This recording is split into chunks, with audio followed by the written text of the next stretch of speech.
Hello everybody and welcome to the Whiskey Dictionary. I wanted to finish off Irish Whiskey Month, which by the way, I'm very sad about, but I hope you guys have enjoyed.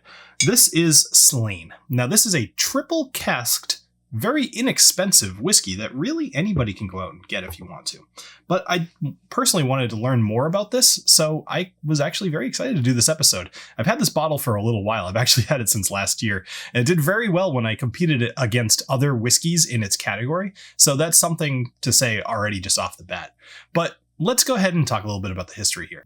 Sir Alex Cunningham is the founder of Slane Irish Whiskey, which is named after the castle that he grew up in and the annual festival held on the grounds of the castle each year since 1981. The castle was built in the 1780s and is located in the village of Slane, about 45 minutes north of Dublin. Slane first got into whiskey in 2009, and they were buying from Cooley at the time, and they were putting it out as Slane Castle Whiskey.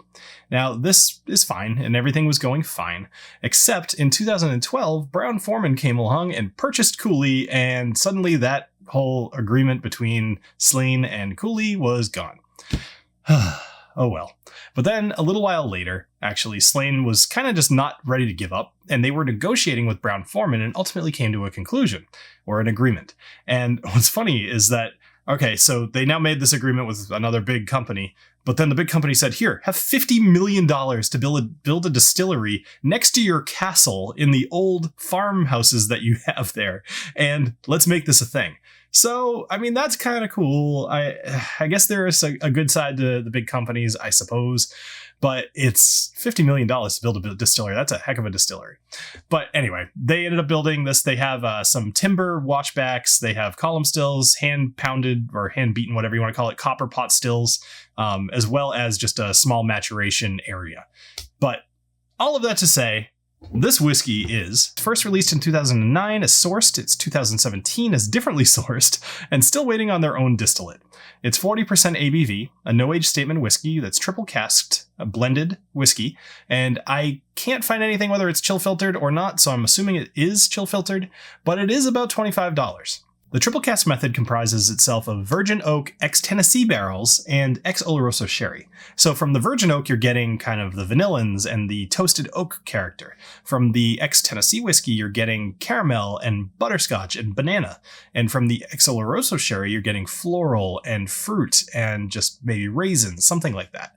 So it's definitely cool. And actually, there was a good story I really liked. The owner, he originally just felt very strongly about having that third cask, and Brown-Forman actually didn't have a relationship with anybody who made or sold sherry butts. So they were originally telling Slane, hey, no, you got to just do your two things and be done with it. And the owner really kind of fought this tooth and nail, and they ended up establishing a relationship, and they kept that third barrel in there. And I do think that made a huge difference, as you're about to see in the nosing and the tasting. So that is the one fun part about the screw tops. One of these days, I really want to just do it hard enough that it flies up in the air. That'd be kind of cool. All right, let's go ahead and give this a nose.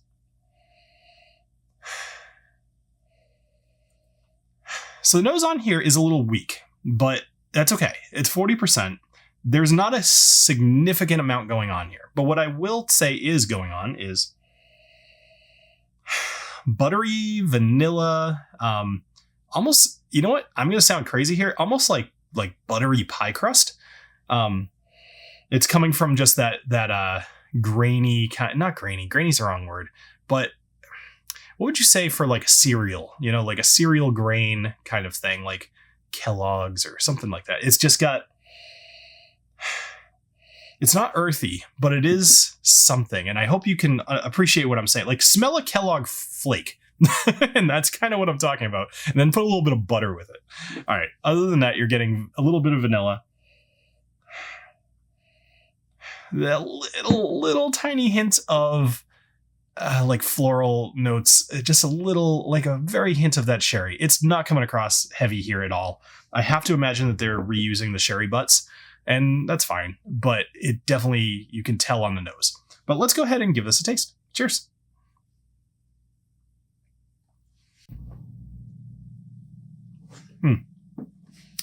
Now this is where it kind of shines. I'm not going to say this is like the best Irish whiskey, right?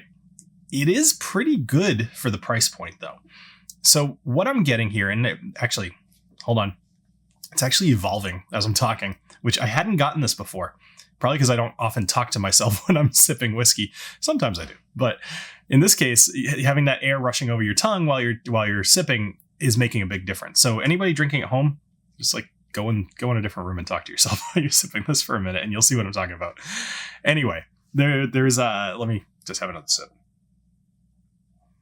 All right, so the sherry's coming across quite heavily here, but then there is that toasted oak, which is just as heavy. So if you take that toasted oak, which you can almost taste the like the tannins going on here, it's that drying sensation on your tongue. So you've got that going on, and then you've got fruit for sure. Like let's see, strawberries definitely. Maybe red apples, because it's not sour. It's kind of like a red apple, like red delicious apple, maybe a little mealy. That doesn't sound good, but it tastes better than that.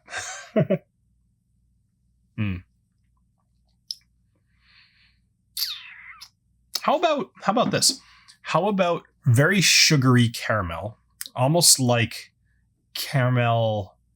Is there like a caramel drizzle over vanilla ice cream a little bit without the creaminess? That's a complicated note. I can do better. Let's see.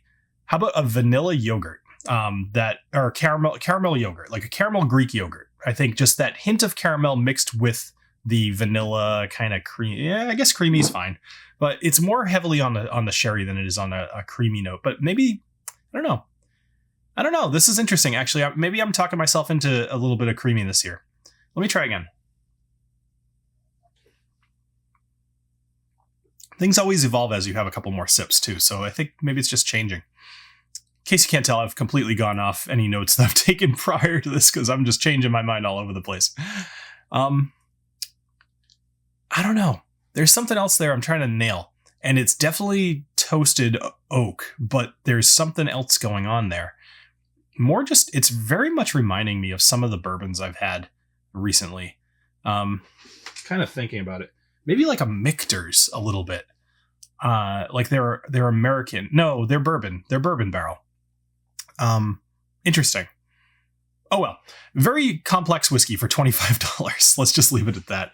So what do I think overall? Well, this price point is a big seller here, more so than the flavor. I literally earlier today, like 3 hours ago, I talked somebody into buying this bottle. So clearly I think it's something that you should buy. However, if you are like a diehard loving Irish whiskey person and you love good Irish whiskey, this one might be a skip. If you want something that you can just kind of have in your house that will taste good and could be different, and you could add it to an Irish coffee and not feel bad because of the price, or you could drink it neat because it's pretty tasty, or you could, I don't know, mix it. Actually, this would mix really well with some sort of like an apple something or other. There's a recipe actually that you could do where you take apple juice, but like fresh squeezed apple juice, which is already too much work. And then mix that with some certain types of scotches, or in this case, an Irish whiskey, and they taste really, really good. That would actually go really well here. I think that apple would pair really well. Anyway, I digress. This is pretty tasty, and I would say this is a buy it to a try it. I think you'd be happy enough if you didn't have an interest in having this on hand. It's a try it. Just order a shot of it one day when you're at the bar and you're on your like third or fourth drink, and you'll be like, oh yeah, it's pretty good. But it's going to keep you going versus getting you there, if you know what I mean. All right. Anyway, that does it for this episode of the Whiskey Dictionary. Thank you as always to all of my patrons for helping to make this episode possible. If you haven't yet, go check out my second channel, Dungeons and Drams. You can find a link up there where I play D&D with some other whiskey tubers. Really, really fun. And if you are interested in, let's pick a random, let's say Blue Spot. If you're interested in Blue Spot, check out the video over here. If you're interested in some other Irish whiskeys, check it out over here. And I hope you have a great rest of your day. Cheers. All right, cheers.